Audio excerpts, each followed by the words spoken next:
See this mug right here? Yeah. Sports Talk 900. That's where it all started.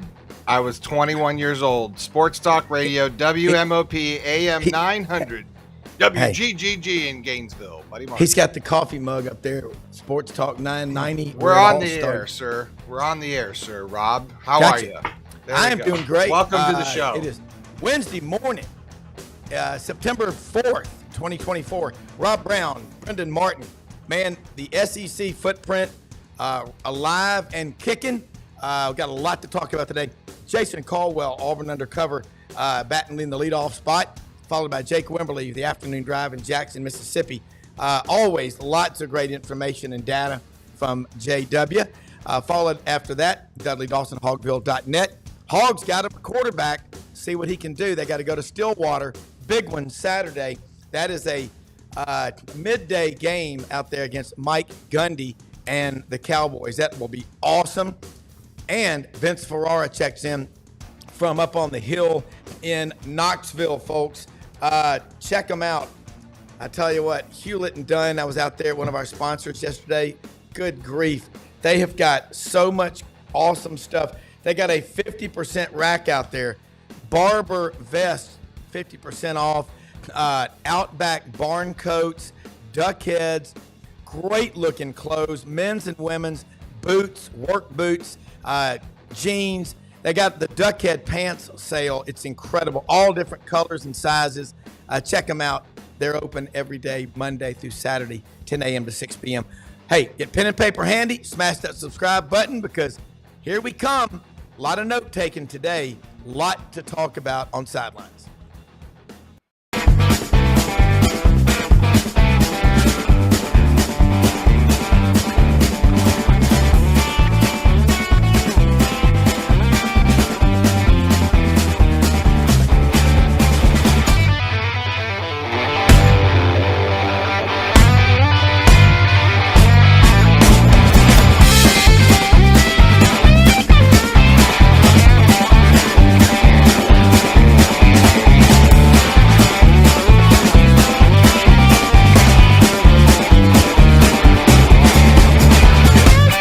Sidelines with Rob Brown.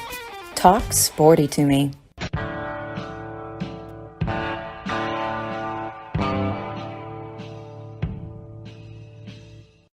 All right, Rob Brown here with you.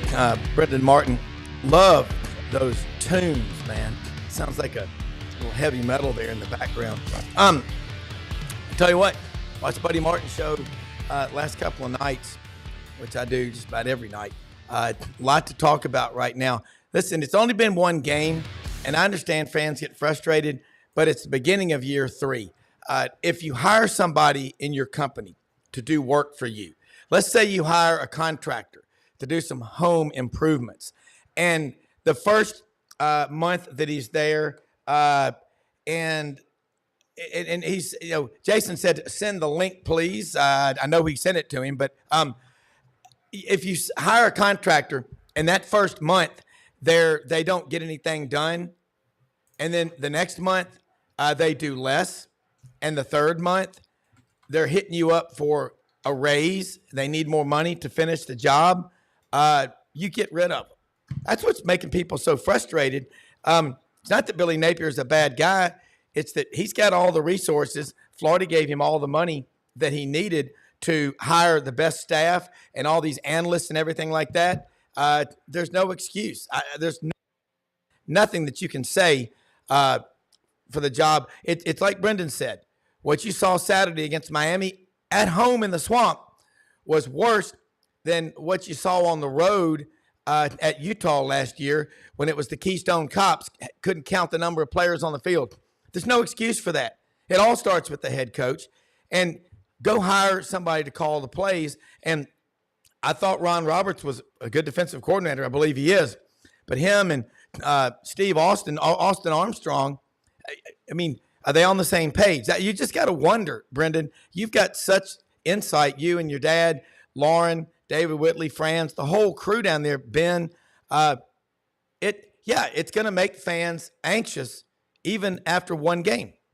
Yeah, I agree. And Rob, why don't you text him the link, because I don't know if he's getting it on his email if you have it. And but I'm Jason. I look, I've been fairly quiet this week. I've been on a lot of shows, and the last thing I want to do is be one. I've seen a lot of crap out there where Billy's fighting with the water bottle and all this stuff. Like, I don't get into all that stuff.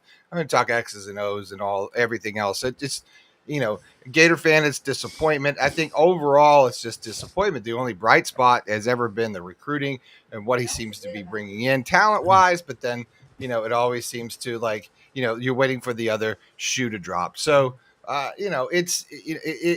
we've seen it for a decade here in Florida. I think we've talked about the demise of big programs. What's concerning is the timing on this, with all the NIL and transfer portal and how things are changing in college football. Because, we had the conversation last night. If you get rid of, say, Billy right now where are you? You're 3 years behind. You got to, start over. You rebuild again. Is really that where we're going to be? Because no matter who comes in, you're going to have a year at least of this, new regime. So it's hard because you want to stick with your coach. Florida's been replacing and replacing and replacing. Is that the right answer right now? Winning, like Buddy always says, winning solves a lot of problems. Going out and having a big win against Sanford on Saturday makes a huge difference. And then, you can go run a little mini run and win 3 or 4 games in a row, what's going to solve a lot of problems. If you're going to lose early, right? All of these things make sense in the, in our conversations over the years of being a fan of anything or anybody. And I think that's, a part of it. And I think right now it's just, there's a lot of frustration in Gainesville, understandably so. But this is where we are. So I'm more of a, let's not worry about yesterday as much. Like, how do you go forward? How do you win? And how do you win with DJ Lagway? Well, you surround him with experienced players and playmakers, because you're putting a true freshman out there. The game's going to be a lot faster than it was in high school. That's a given. And it's not easy, but you got to put him in a position to win. What you don't want to do is take a freshman quarterback out there, put him in a position where he's going to fail, and then he loses his confidence, and you spend the whole season in group therapy, group hug mode. It doesn't work. At a place like Florida, you've got a standard. And Jason Caldwell's in with us now, and you got to live up to it. But, Jason Caldwell, Auburn Undercover. Man, we experienced this down at Auburn a couple of years ago with the Brian Harsin. A lot of talk down at Florida about Billy Napier. Auburn got a big win Saturday. What was your takeaway from all that happened? Because it was fast-paced, went to 2 10-minute quarters in the second half. And now you got Cal, a team that Auburn had to play definitely a full 60 and go to the mat out in California last year in Berkeley. I think it's going to be a tough match. Yeah, we'll see. They struggled some with UC Davis week 1. This is a much different Auburn team than the one that went to Cal last year. Yeah. They were able to just play man defense outside and dare Auburn to throw the football. Teams may still try to do that this year, but this team has a lot more weapons to be able to compete and do those things now. We'll see what Saturday looks like. I think Auburn wins this game comfortably. Maybe I'm wrong. But I think this is a much different Auburn team than the one that went out there last year. And Cal's a team that obviously it's still a power opponent. I think they're probably middle of the pack in their new league, which means you'll have to go out and play well. I think this team has a lot more weapons now than it did a year ago. Jason, nobody's more brutally honest than you are when it comes. You and Mark Murphy, you always have been. Philip Marshall, Nathan King, y'all's crew at Auburn Undercover. For you to say that carries a lot of weight. I've got so many people texting me, and the number one question was, were you in shock when you saw the right side of the offensive line with Connor Lew and Jeremiah Wright knocking people back? I mean, it's been a while. Yeah, no, I talked about this offensive line. You did. It's a group that has a lot more options than any Auburn team we've seen in a long time. And we saw Jeremiah Wright kind of settling in. I talked to Jake Thornton this week, Auburn's offensive line coach, and he backed up what Hugh Freeze said. He said Dylan Wade was fantastic. They kind of been waiting on him in practice to kind of step into that role as a guard and kind of take it over. And then when they got in the game situation, it happened. And then even left tackle, they'd been kind of waiting for Percy Lewis, and he didn't play a ton of snaps. Yeah. They said he played really well, and Tyler Johnson's going to be really good. It was just a matter of he's just got to go out and learn, and had a few mistakes in terms of, some checks and some calls, things like that. But physically, he's talented. So, I mean, look, this is an offensive line group that has a chance to be really good as they continue to grow and kind of, develop in this, this new offensive scheme once again.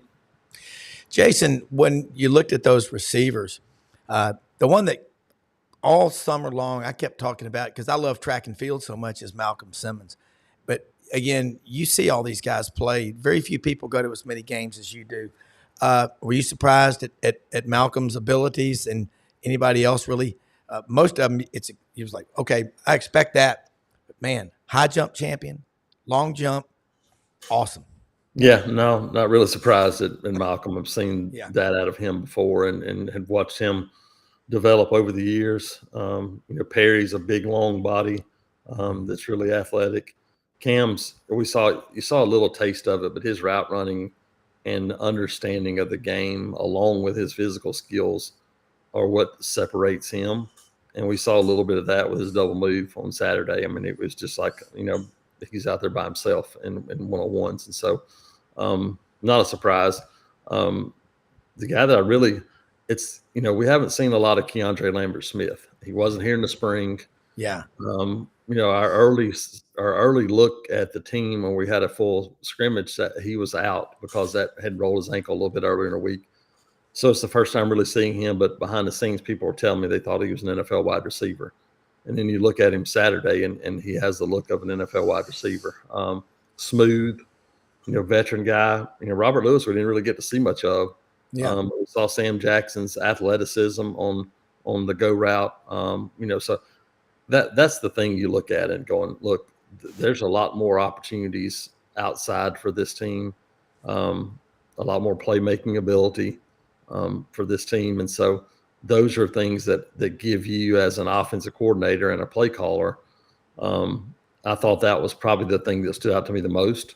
Yeah. Was that there was a plan on offense. It wasn't just let's throw a play up against the wall and see if this one works. It was, okay, if we see this, we're doing this, and we're not backing off of that. And they did it throughout the game. Hank Brown in, no matter the score, they said, look, if they put 8 guys in the box, we're not just going to run it up the middle. We're going to RPO, and we're going to throw the football. And I loved seeing a plan and sticking to a plan on offense. That, to me, showed the ability to grow for some younger guys and let them actually work in a system. Yeah. Jason, year 1 to year 2 is always where you want to see discernible progress.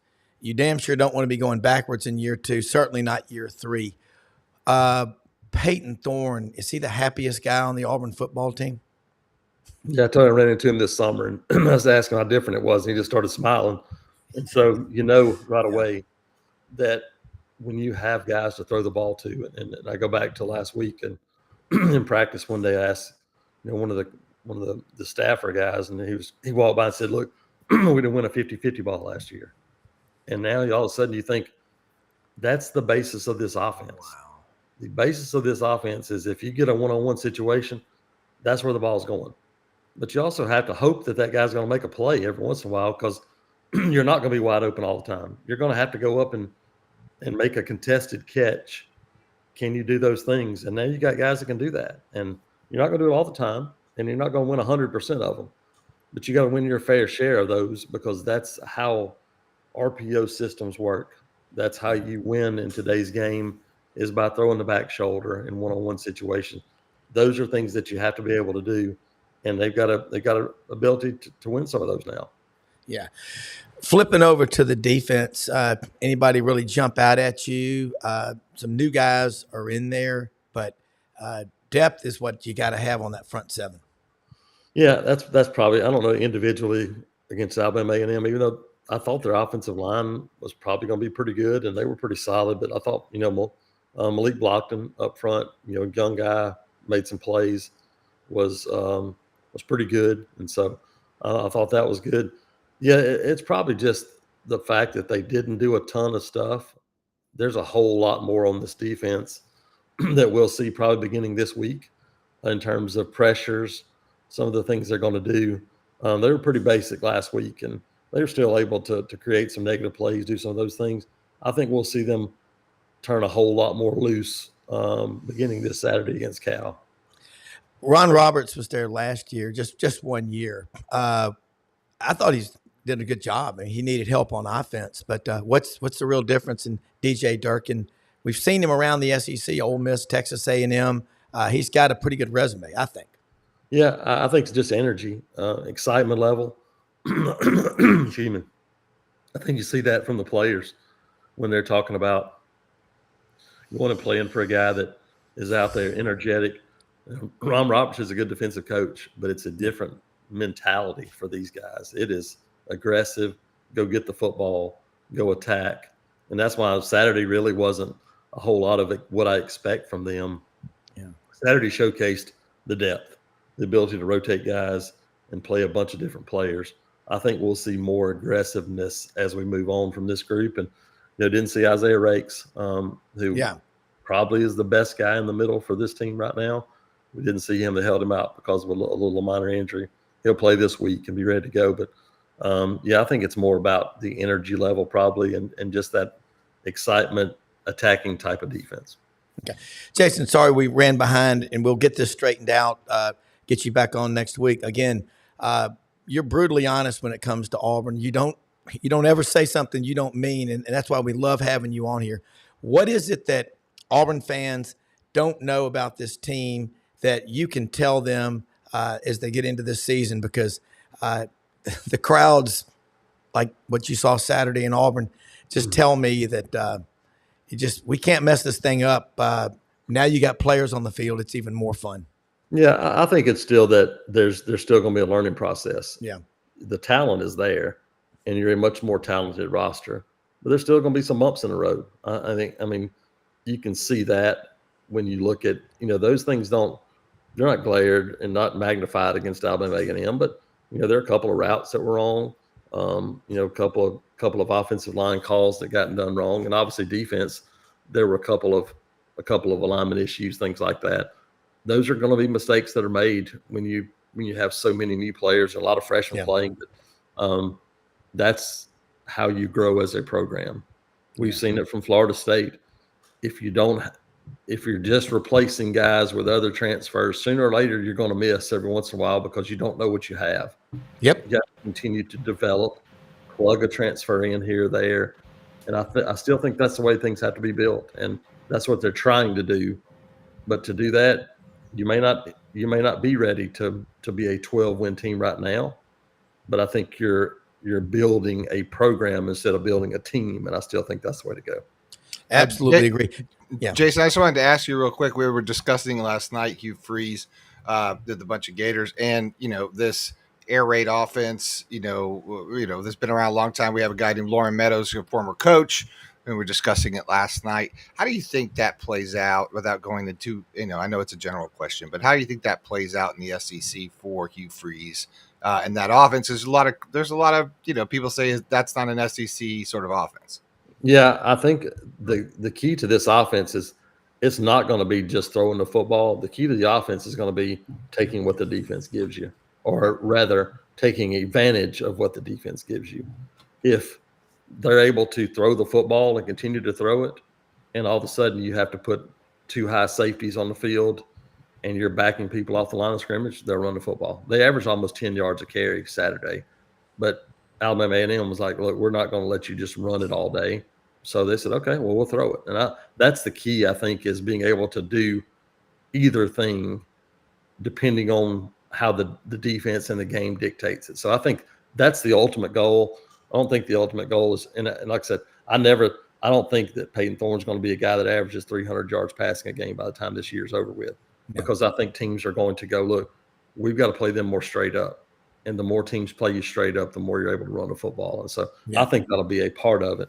But I think Saturday it was dictated by, okay, Alabama A&M, we don't have the horses to play straight up front, so we have to try to take away something, and Auburn was able to just take advantage of it. Yeah. Jason Caldwell, Auburn Undercover. What's your X handle and whatever else ways people can follow you, because you put out a lot of content every day, and it's really, really valuable. Yeah, you can check me out on Twitter and Instagram, both at ITAT Jason. So that's the easiest way. But follow us on YouTube. Obviously, our YouTube channel, Auburn Undercover, and find us there at auburnundercover.com, part of the 24/7 network. Jason, thank you so much for joining us, man. We'll do it again next week. Thanks, Jason. Thanks, guys. Appreciate it. Always love it, man. He is. All right, we've got loaded up green and I call orange and blue room. We got two more before we go right up over there. Gotta say happy birthday to my boy Terry Bradshaw. Had a birthday yesterday. He listens sometimes. He watches on Facebook. He was watching last night. Just want to say happy birthday to my godfather, Terry Bradshaw. That's some funny stories of that. Let's bring in Jake and Dudley. Welcome, guys, to the broadcast. How are you today? Hey, Jake Wimberley, Jackson, Mississippi, ESPN 105.9, The Afternoon Drive, Dudley Dawson, Hogville.net. Jake, Dudley lives in Reynolds Razorback Stadium. He lives on the 70th floor in the upper deck this time of year or whatever. But, man, let me get started with Jake. Here's a question from and I'm curious. We all watch this, but thoughts on Oklahoma. Defense looked great. Offense is there. Just needs to get comfortable together as a unit. Hey, that first game against Temple, all I know is that new tradition at the end of the third quarter, they played the Toby Keith song. He is a Sooner.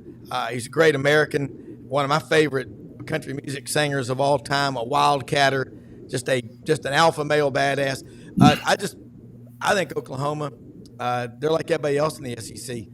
Who should play the first weekend, but they got talent, and get in line. It's going to be an awesome year. But, Jake, first, your thoughts on anything going on with Mississippi State, what I said about Oklahoma, agree or disagree, and we'll get Dudley involved here and get this band playing. Yeah, Oklahoma's going to be fine. Like a lot of these teams, you play an FCS opponent or a lesser opponent. Week 2, it turns up a little bit on the heat. Some it turns up a lot.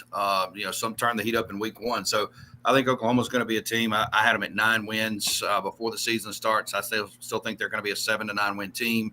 They'll be very competitive in the league. As far as Mississippi State, we'll find out a lot more about this team Saturday night. You got to kind of pace yourself. They've got the late kick out in Arizona, Scottsdale, so they'll kick at 9:30. Blake Shapen looks the part of a nice quarterback, a guy that can make things happen for Mississippi State defensively. Again, I think they're going to be tested this week. They're an underdog in Vegas. I think it'll be a 4-quarter ball game, and it should be really, really fun. For Ole Miss, it's going to be a couple weeks until we know anything about this team. They'll play Middle Tennessee. They'll get another big win this week. I think for Lane Kiffin and Ole Miss, it's just at this point continue to evolve and stay healthy. I watched Jeff Lebby. Man, that crowd in Starkville was going crazy. I also watched Arkansas Dudley Thursday night, and I'm trying to contain myself, but Jim Cherry, Robert Hill, Michael Sag, I got a lot of Tommy Christianberry, Scott Paul. I got a lot of Arkansas friends. It was a happy openers for 14th, 15th, and 16th teams in the SEC. Yeah. I don't know how long that's going to last for all of them, but 14, 15, and 16 felt really good after this week, and one of them was Arkansas, and of course they've got the big challenge this week of going to Oklahoma State. That's going to set the narrative right away. Well, Dudley, what I like about you, just like Jason Caldwell and Jake, y'all are brutally honest. Sometimes you might hurt people's feelings, but I'll get the truth. I will say, just when I met Taylon Green at Media Days, I asked him about Bobby Petrino, and that's the thing. He's like, it's like, you better be paying attention when that man's in the room. He just elevates everybody's game, and I don't care who you're playing. When you execute like they did against UAPB, there's something you can take away positive from that. I think a lot. Yeah, let's just be honest. Last year's Arkansas offense could not have had anybody on the field on the defense and still would not have scored 10 times. Might not even scored 3 times. It is a much more efficient looking offense. Certainly UAPB, who is a great coach and a great dude in Alonzo Hampton, it was very overmatched. These teams go in with 63 scholarship players, and some of them are hurt, and it's just tough for them, but they get to take home the big check. Yeah. But the offense certainly looked more cohesive, and I would say that because last year, as we've talked about many times, the Dan Enos experience went truly bad. Something like that Fry Festival they had, a decade ago or so, whatever. But that first game with Bobby Petrino, the things that you could notice the most were that people were running the routes they were supposed to. There were plenty of them in the pattern. And also that, Talon really didn't have that much pressure the whole night. And one time he did, he went, like 36 yards, but it was 80 yards, across the field. Exactly. It was fun to watch. We're going to learn a lot more this week. Yeah. Jake, I know you just got a few minutes, and I want to get it out of you and about Mississippi State, Jeff Lebby. Talent-wise, I don't know, last year, when Zach Arnett took over off a 9-win team, they went backwards. Jeff Lebby's, again, one of these people that makes everybody believe, doesn't he? No, he does. At least for now, he does. He said everything right. Won the press conference. For Mississippi State standards, he's winning recruiting. People have bought into what he's doing. Now, we'll see how this team handles adversity, because that's going to strike at some point pretty quickly, I would think. So, but yeah, up to this point, everybody is buying into what he's selling. All right. When you look at the SEC right now, 16 teams, your matrix and your graphs that you put out, I think you had 5 teams log jammed up at the top at 10-2. Let's go over that right now. After week 1, how you feel about it? Yeah. Let me go back over here. I know you guys can't see this. I'm going to pull this real quickly in the SEC. Prior to the season, what I had is, I had Georgia as an 11-win team. I have Texas as an 11-win team. Ole Miss as an 11-win team. And then I had Tennessee as a 10-win team. Then I had LSU, Oklahoma, Auburn, and Texas A&M with 8 to 9 wins. After week 1, kind of chalking through, and of course it's a small sample size. I think I sent you my playoff poll. I have Georgia at number 1 as far as SEC teams, Alabama at number 3. Texas at number 6, Ole Miss at number 8. I have Missouri at number 12, Tennessee at number 13. And again, it's a very, very small sample size. So we'll see, as Alabama goes, for instance, to Wisconsin next week, what does that look like? Georgia continues to play all these other teams. But that's kind of where I've got those teams right now. And again, Georgia still, I think, heads and tails better than the rest of the field, at least today, beating a quality opponent in Clemson. You look at Notre Dame, I think they beat a quality opponent in Texas A&M, and then Miami. So, you've only got a few teams that have done that so far in one weekend. And again, this whole thing's just got to shake out as we go. Jake, when you looked at Florida against Miami, and I was wrong. I don't have a paper bag to wear because I feel like an idiot. I thought Florida's talent and desperation in the swamp would lead to a win, and it was the opposite. You were really high on Miami. I pointed out they hadn't had a double-digit win season, Dudley and guys, in like one in the last 20 years. Well, that didn't matter Saturday. Is Miami that good, Florida that bad, a little bit of both, or do you have a different opinion? Somewhere in the middle, probably somewhere in the middle, right? Look, Miami should be good. They have recruited extremely well.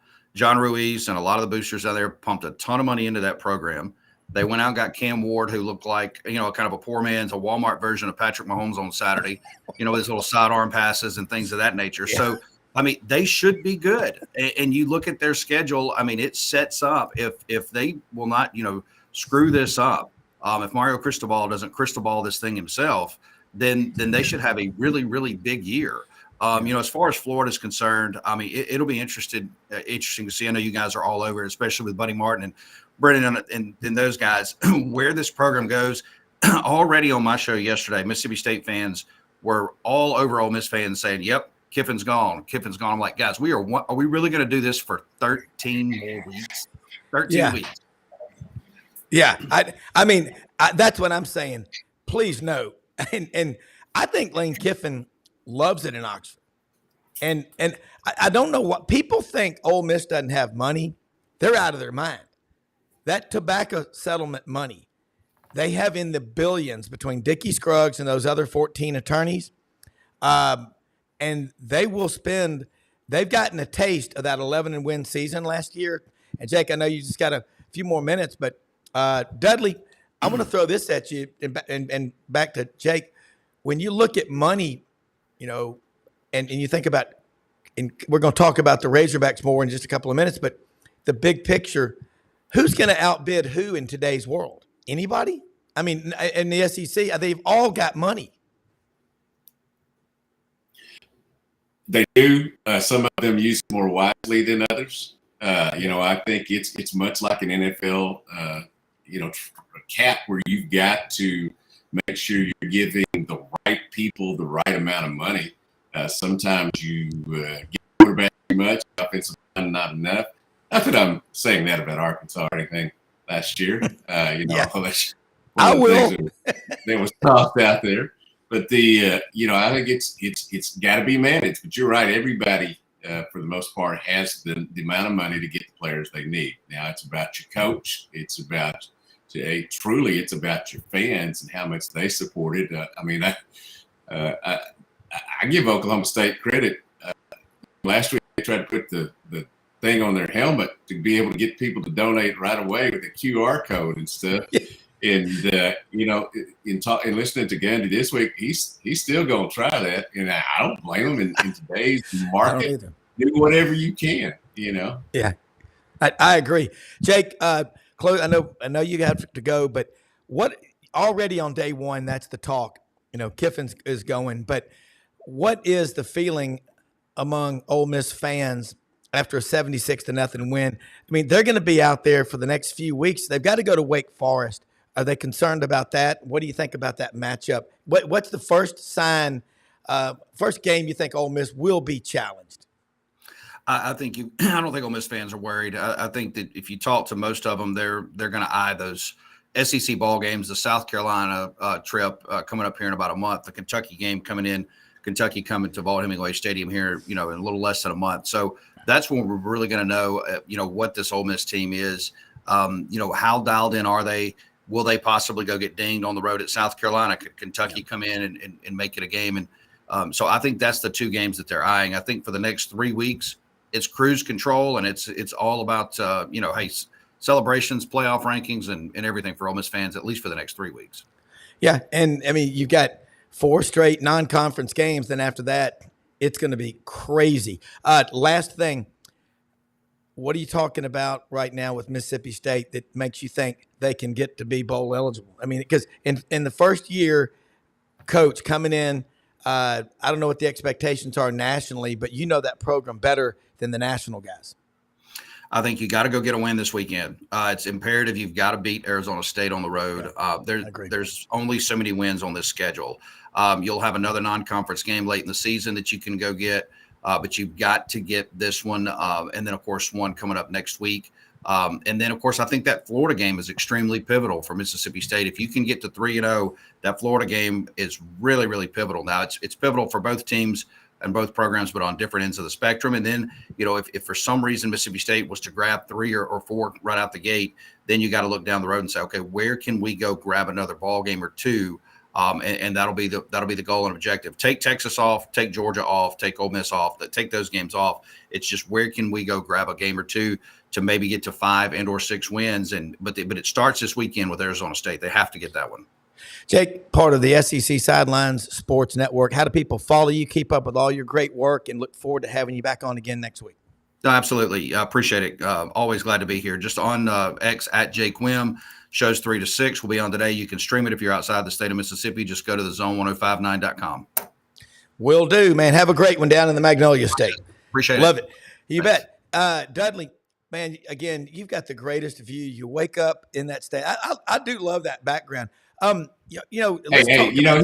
was talking about Mississippi State, but he might as well have been talking about Arkansas. That's the same scenario here. You got to go win to Oklahoma State this weekend. Yeah. You got UAB the following weekend after that, then Auburn and Texas A&M. You got to give yourself a shot, get to 3-0 and go from there. But, I was sitting here saying he might as well just, ask the question to me. I'd have given the same answer. Well, and that's both of y'all are so good, and I know you've been on his show, and I love being on Jake's show. It's because y'all just look at it, you cut through the BS. This matchup in Stillwater, that's a tough place to play. I mean, those people out there, damn, Oklahoma State reminds me a lot of Mississippi State and Auburn and A&M. Their fan base is rabid. You're coming in from the SEC. I imagine a lot of Hog fans are going to make that trip to Stillwater. I mean, they don't all live in Fayetteville. The guys on TV always will say, that's a long trip from Fayetteville.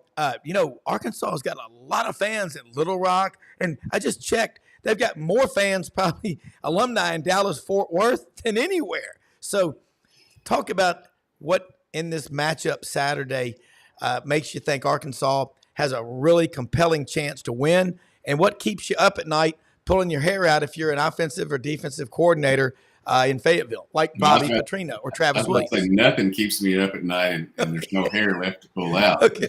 But what's the interesting thing is this is the shortest road, unless you count Little Rock as a road trip. This is the shortest road trip for Arkansas all year. 3 hours over to Oklahoma State. They'll have as many. They will have sold as many tickets as they will allow them to get. And I think that's 8,000. You talk about Oklahoma State, 50,000 rabid fans. They believe in their football team. They believe in their coach. They believe in their running back, and they believe in their seventh-year quarterback, Alan Bowman, 24. Yeah. I understand one of his kids is going to be at the game, but that's probably not surprised in this world. But I think the interesting thing with Arkansas is they have 38 new players here. The vast majority of the portal guys that they hit on all played really good last year and have given, the fans and the coaches opportunity to think they're going to be better. Again, Oklahoma State, Coach Mike Gundy came out, he said, Arkansas has as much talent as any team will play all year. Now, I don't know if I'm ready to go there, but that was quite a coach speak statement. And allowed me to get the lead for my article, that next day. We are going to find that out, though. And I hate to keep harping on it. And I've been harping on it, I think, since, pretty much about the end of last season, that it's just a huge game for them. As far as things that, lead me to believe they might have a chance over there, the running game. I think they couldn't get 3 yards, last year if they needed to, whether it's on first down or third down. I'm confident in what Bobby Petrino brings to the table in terms of his mind, his plays. You got to go over and execute. Taylor Green, that athleticism, he didn't have the greatest game throwing the ball, obviously. And, if he gets that down, then he's going to be electric to watch. And, and then the defense, I guess see what is a little bit this week. They do have a lot of athletes in a lot of spots. It looks a lot different than it did last year. The same guys coordinating it, they just have better players over there. Yeah. Well, depth wise, how big of an upgrade are you on the two and three deep depth chart on your front seven on defense? I think they're better. But I think there are a few guys that, are going to have to come along, and Coach Pittman and defense coaches have talked about this, that, they believe they've got the guys, but until they get out there and prove it against a quality opponent. And again, not trying to denigrate UAPB in any way, but it is what it is. I mean, not very many teams can give up 10 touchdowns in 10 possessions. And they were overmatched. But I do think that, there are reasons for optimism. But I on our pick for Hogville, I picked Oklahoma State 28-17. And, that's just how I feel honest about the situation until Arkansas goes over there and shows me they can win this year. What you think about your – Go ahead. Oh, no, I was just going to say, what you think about your running back transfer from Utah, their leading rusher? And And Taylon Green is going to need that, safety net to hand off a few times. I mean, he showed a lot of, not potential. He showed a lot of talent, not just as a passer, but as a runner. And that for a first game, again, that's got to keep coaches on the other side worried. Yeah, Jaquindon Jackson is a dude. I mean, that's just clear. Rodney Hill from Florida State has a chip on his shoulder. We can go over later with the fact that his agent / uncle / whatever we go there was trying to sell him to the highest bidder and wasn't really communicating with Florida State and everybody too well there.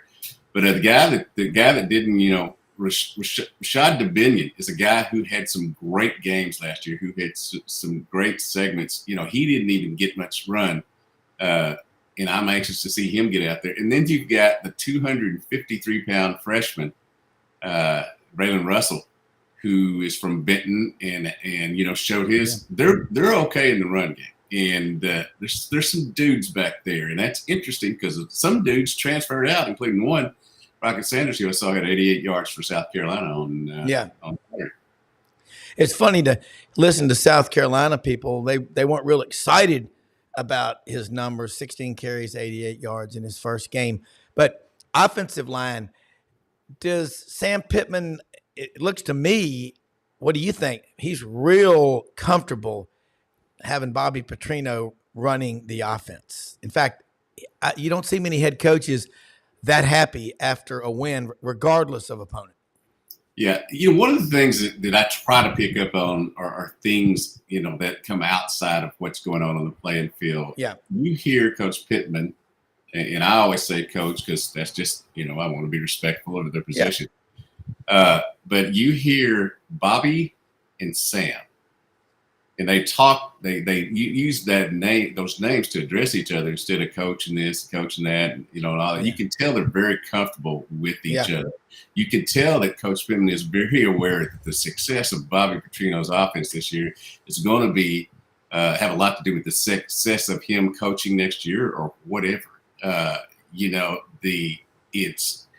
It appears to be a nice mesh. Yeah. And I just think that helps, and we've gone over before that everybody hated each other around here last year. The dropping of Dan, and I still think Dan Enos is a good coach, good guy, but it just didn't work last year. Yeah.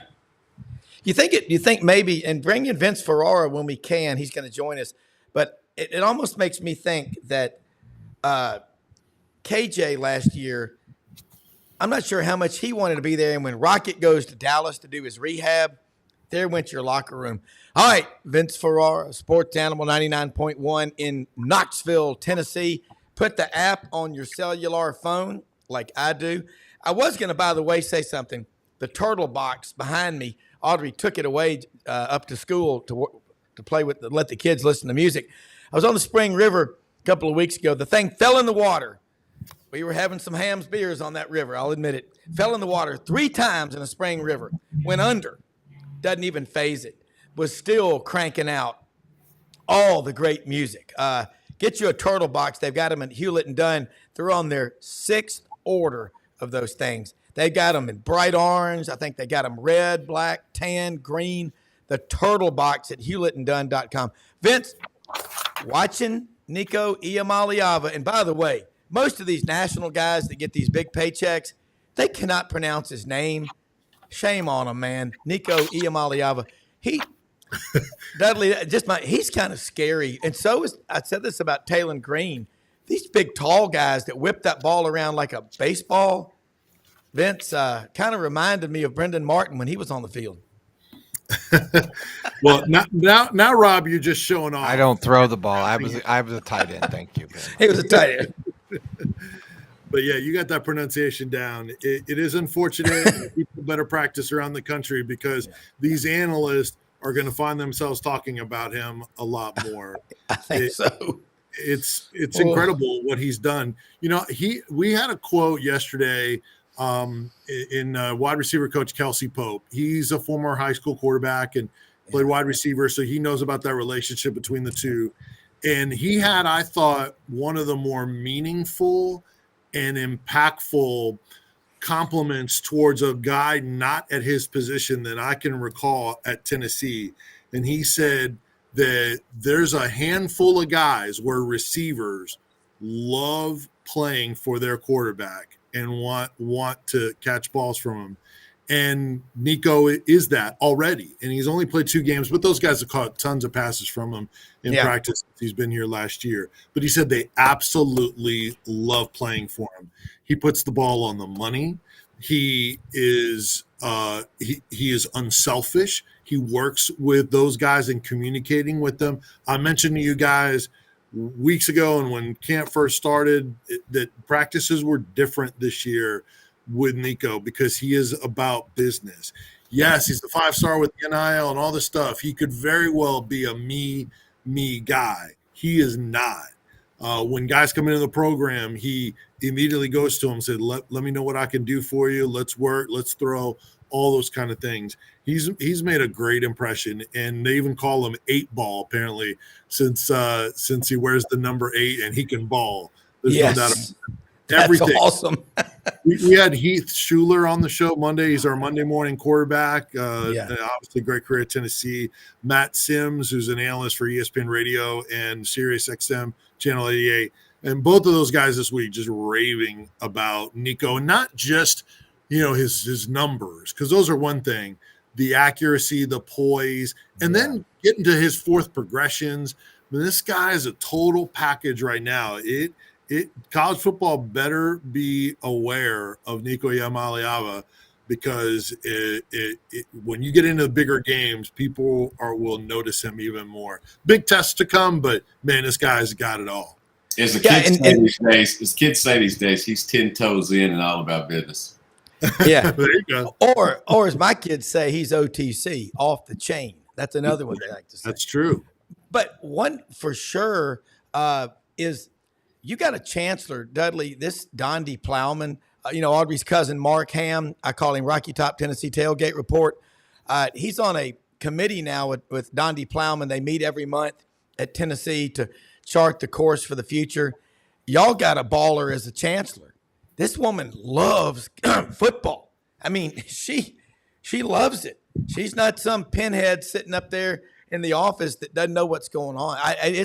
But we know there are going to be challenges this year, Dudley. We talked about that. I mean, Saturday for Talon Green, and before you know it, you got games that are going to be challenges.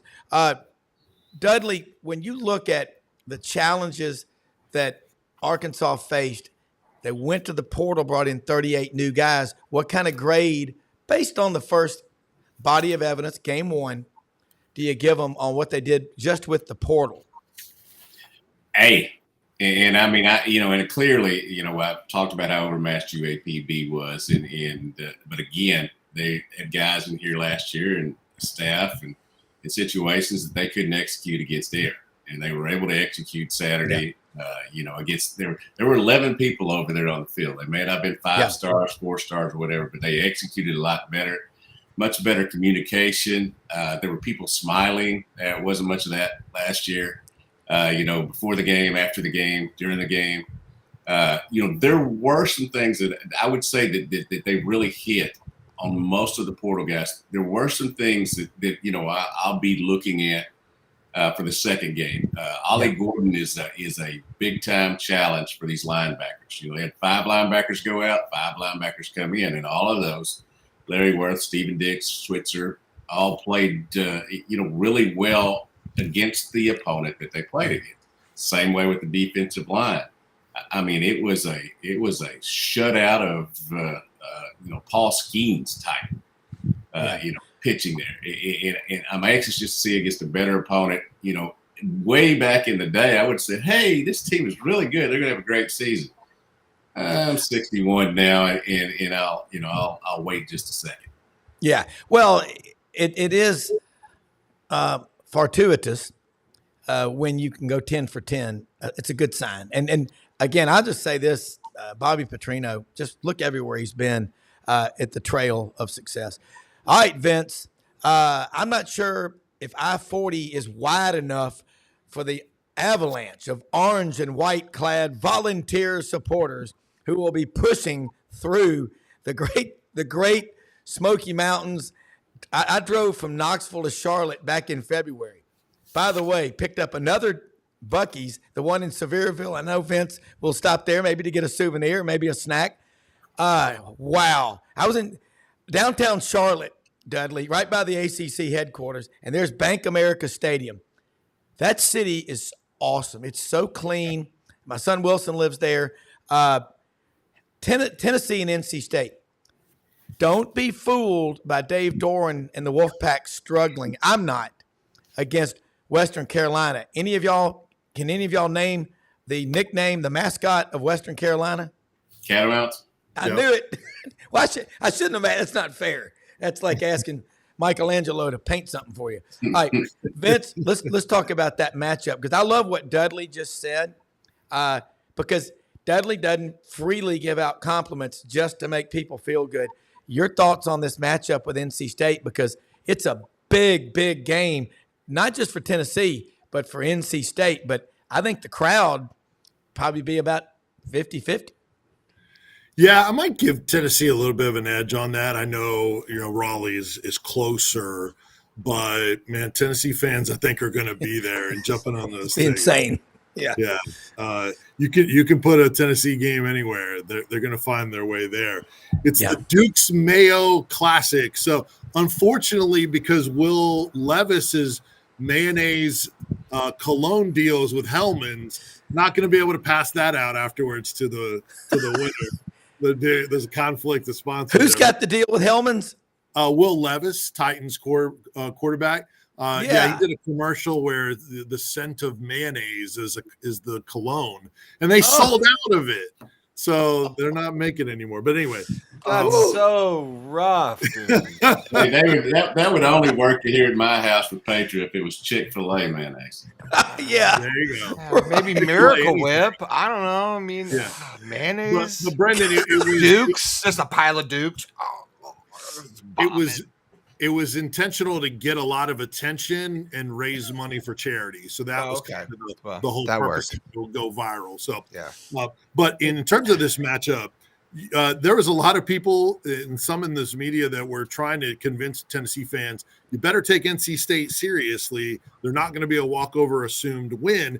And then NC State did that against Western Carolina, where they needed a couple of fourth quarter touchdowns to separate, and Tennessee by 20 and 30. So good luck trying to talk people into NC State being a threat. But I do agree with you. They have one of the better wide receivers in the country in Casey Concepcion, and he is second since the start of last year in touchdown receptions with 13. 800 receiving yards last year, over 300 yards rushing. That's only been done by 4 Power 5 receivers to do both, and he also had a touchdown pass, kind of like he's like a Randall Cobb type. That's how they use him there. They move him all over the place. So Tennessee's been working on their communication on the back end with a lot of new pieces. They were not threatened at all by Chattanooga. There'll be a different story against NC State with a veteran quarterback with Grayson McCall, transfer from Coastal Carolina. So Tennessee's got to be on point with their communication with the way they move Concepcion around. They have some good running backs. They also very much took advantage of the transfer portal. Running back from Duke, tight end from UConn, and Jolie, who's played at Neyland Stadium before last year. So they got a veteran offensive line, the 8th most experienced offensive line in terms of starts. Tennessee's is 3rd. So they have a good defense. One that leads in the last 3 seasons, they have the most interceptions in the country of 51. It's a big number. It's tied with Iowa. So they get their hands on passes. They're going to turn you over. So but on the flip side of that, they haven't seen anyone with Tennessee's tempo. There's not anyone in the ACC that can match up to Tennessee's tempo, and certainly not execution. So SMU maybe, but they haven't played them. They just joined the league. So it will be new for Tennessee in stepping up a competition, but NC State and what they're doing in terms of style of play. Some good matchups there. NC State has experienced. They're a good team, solid team. So if the Vols are off, or if the venue somehow throws them off, NC State can be a threat, but I still think Tennessee's the better team. Yeah, Dudley, Vince, Brent, can anybody name this player whose nickname is former Tennessee quarterback, the Silva Streak? No, not that one. Jimmy Streeter, 1979. Okay. All right. And he's from Silva, North Carolina. Bryson City, North Carolina is where Heath Schuler's from. And they've had some great ones from that state. Dudley, Jay Green, he was from Kannapolis, North Carolina. Yeah. So, Dudley, that being said, you talk about these quarterbacks, and someone, Dr. Arnoff, where does Tennessee get all these good quarterbacks? Well, they come for a lot of reasons, but now I think Nico's got a hell of an NIL deal. Dudley, you talk about this 38 new guys in the portal, and you always, Vince, what Dudley loves to do, and I love it. He goes 1 through 44. Arkansas is pretty good. It's 45 to 66 and 67 to 85. I'm going to ask both of y'all this. I'll start first with Dudley. I feel like I'm a judge in the courtroom. The defense, please your case. Let's talk about 45 to 66 for Arkansas, and that includes those guys in the portal, so it must be better. Yeah, in the words of Perry Mason or really Hamilton Berger, I'm going to reserve my opening until after this game in terms of that 1 to 44, 44 to 85 and all that. I mean, I would love to say yes, but that's not an informed opinion, we'll see. Now, I did want to throw a couple things in there as we go about this answer. Love the name Blind Squirrel Sports, by the way. Yes, Braylon Russell is a 253-pound running back. He's a load, but yeah. That was one of the questions that he asked. Is Nico a top 5 quarterback in the SEC? It's early. Yeah, it is early. He certainly has the potential. I totally believe that by the middle of the season, we'll be saying that definitely. But again, it's a little early. Yeah, because I haven't seen all of them in action in a studying session. I can watch them on TV, but there's a difference. Yeah, there is. Vince, that's a good question. Blind Squirrel Sports. And I got to tell you, I love these viewers because they've got a lot. So, hey, load us up, questions and comments. Vince, respond. Do you see him in the top 5? Yeah, I think, yes, if you're projecting ahead to the end of the year, I said it before the year, I thought he would be a top 4 or 5 quarterback. That's saying a lot because you have some really good returning QBs. And then there's the Heisman talk, which I think might have been a touch early, but who knows? If he performs on big stages, he's already in some people's top 10. So if he wins at Oklahoma and has a great game, he's shooting up that list, regardless of what his classification is. So I think the potential, absolutely, he will be a top 5 quarterback at the end of the year. There aren't flaws with him. And in terms of the depth question that you asked, Rob, Tennessee played 94 reserve players. That's not counting the starters against Chattanooga. 94 backups played in that game. The Guinness people just texted me. The Guinness people, Dudley, look at Dudley up there, the wise sage that he is, and Brendan's over there. Like, wait, 94 backups? Yeah, on top of the 22 that started. That's according to the game book that I'm looking at right now. It's just 116 balls hit the field. That's got to be a record. First of all, that's a tremendous stat. I'll throw out that I was going to throw out that Arkansas took 92 and played 83 and thought that was something. But, 94 reserves. Wow. A bunch of walk-ons played, and look, one of them might be in their 3 running back rotation in Deshaun Bishop. He was a record-setting, led the nation in rushing from down the road at Carnes High School, was committed to Coastal Carolina, and then came to Tennessee as a preferred walk-on. Banged up last year with the injuries at running back. He really got a lot of first-team reps in the spring and did really well.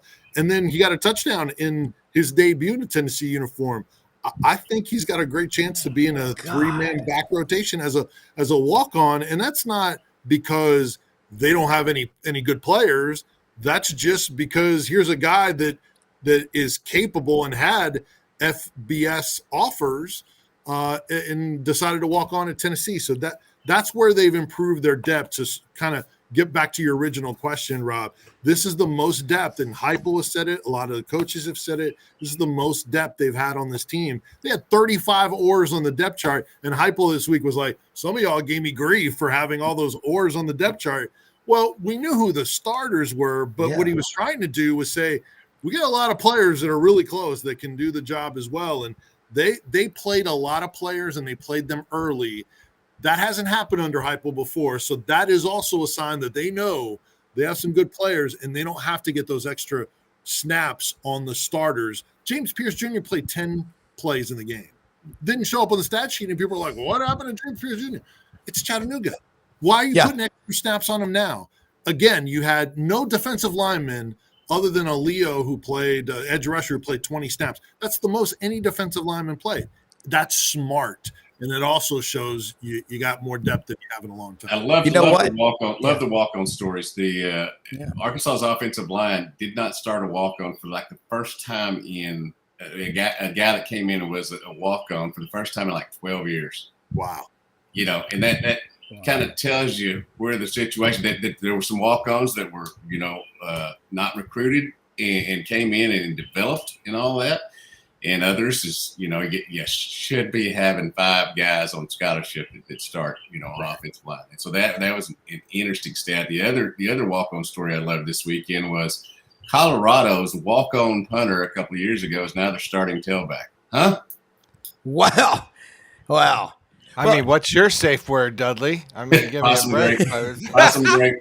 Mexico. I'm going to throw one at you along the line of what Vince just alluded to. Jordan Travis, really, why was he playing as much as he played Florida State, University of North Alabama last year? How costly was his injury? Well, let's start with, in the eyes of the CFP committee, they made Florida State a different team, and they got nixed from the playoffs, which led to 31 players quitting and them going out and just being clubbed to death by Georgia, 63-3. I think Georgia just scored again. Yeah, they did. They quit on them. That toxicity, that cancer has just been in the locker room. Then we don't need to be in the ACC. Let's sue the playoff committee. Let's get out of the conference. They go to Georgia Tech. They get beat by they lose to Georgia Tech in Dublin. And then the game against Boston College Monday night, I took BC straight up. I was like, you know what? I'm going to be crazy, but I think Bill O'Brien is one of the best coaches. I know people say what he did at Alabama. No, he saved Penn State football, just like Terry Bowden saved Auburn football from going into the abyss of hell irrelevance in 93, 94 when Auburn was on probation those 2 years. They went 21-1. That's Bill O'Brien. He could be your next coach at Florida. Who knows? But I'm with y'all, man. I say get your starters out there, but, man, empty the bench. It's good for morale, guys, isn't it? Yeah, and think about it. If you're practicing and working just as hard as all the starters, now you get a reward. And then think about how dialed in you will be moving forward. If you're a backup, whether you're a scholarship or walk-on or whatever, how invested you will be now that you know there's the possibility of playing time and how good you feel about getting out on the field. Now you're practicing better. That makes other guys around you practice better. Everyone's connected and motivated. That just fuels the team continuing to improve all the way around and helping the culture too. Yeah. Hey, I think Mike Norvell is a really good coach. I mean, absolutely love him. Successful and all that, but Florida State concentrated on since the end of the regular season last year. They've concentrated on everything except the actual football game. All the wrong stuff. That goes from the top on down, and that's why they're in the situation they're in. Because there is no way whatsoever they should be 0-2, and they are. Yeah. You got to. I mean, Gus Malzahn did it after Auburn lost to Florida State. You got to get 13 seconds, not better, but butter, Butter, and that carried into the season. You got to put it behind you. It's like I grew up playing tennis, man. You get aced, move to the next court. If you're still feeling sorry for yourself, you're going to get aced again. It's one thing to get beat. It's another thing to stay beat. If I heard that once, I've heard it a million times from every coach that I've ever respected, and that's because they care. Dudley and Vince, we got a few minutes left.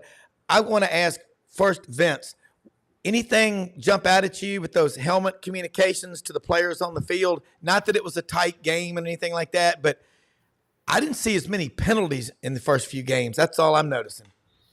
Yeah, and Tennessee was pretty clean, just 1 turnover and 6 penalties in the game. And Josh Heupel teams have been pretty highly penalized, have been in the upper end in the league in penalties. So it was cleaner. And Tennessee's tempo was fantastic. People were wondering, all right, is that going to slow them down? You call the play into the quarterback. The quarterback has to relay it.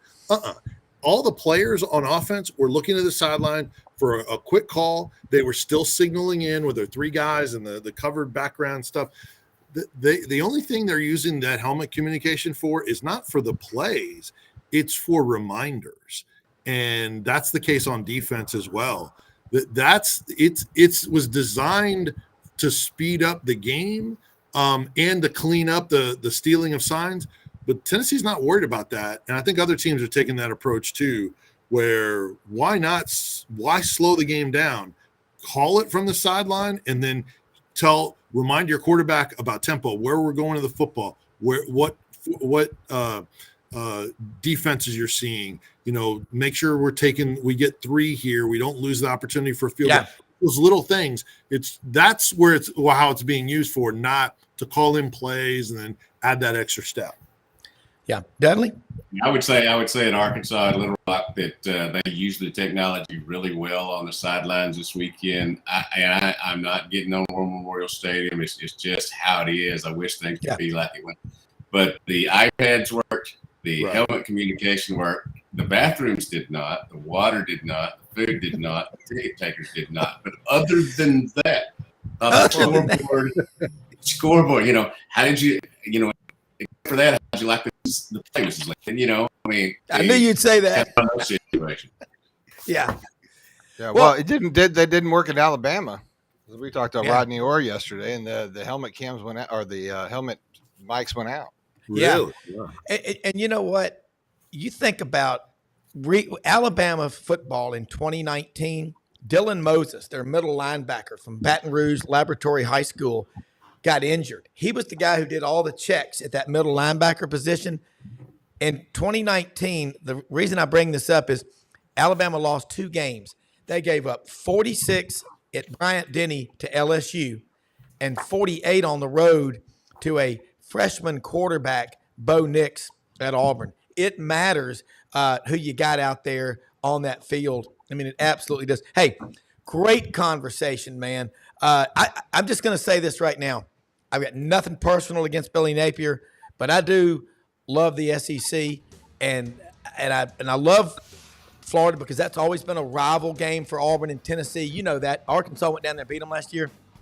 If they make a change, I think Lane Kiffin's going to stay at Ole Miss. I'd go after Bill O'Brien. He's a fixer, and the son of a gun knows what he's doing. And I'd bring in someone like Bill Belichick's son as my defensive coordinator. He's out there. He's out there. I'm telling you, he's like his dad. He's a genius. But hey, the updates on that is I'm seeing all sorts of everyone's posting. Is Billy gone? Is it gone? Is Strickland fired? He didn't show up for a podcast or flights in the air. Like I'm already hearing that. Oh no, I got checking the plane, checking the airport. Look, I know all about that crazy game.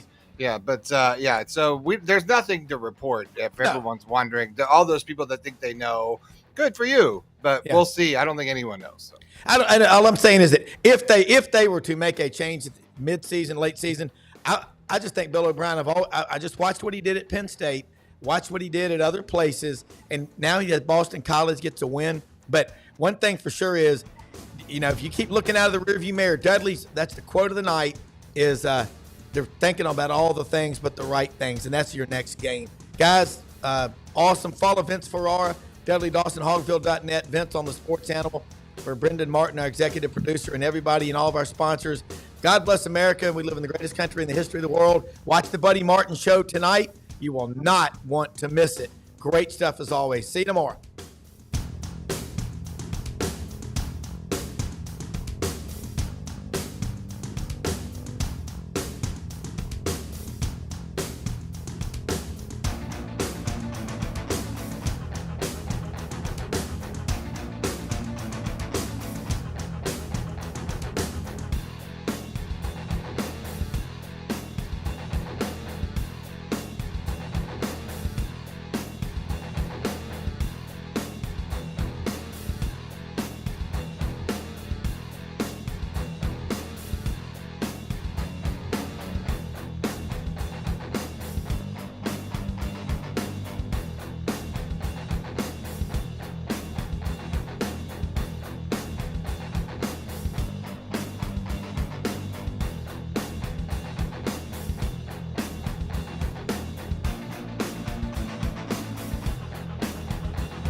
Now more than ever, it is so important to shop local and to buy American. For 60 years, Hewlett & Dunn Boot and Clothing Company has been on the historic Collierville Square, and we strive to sell made in the USA products when available.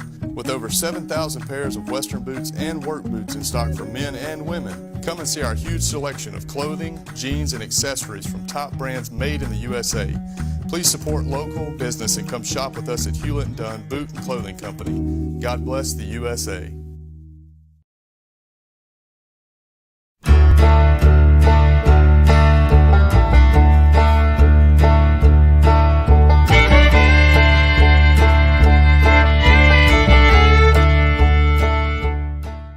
In a perfect world, you'd set a health goal and results would happen overnight.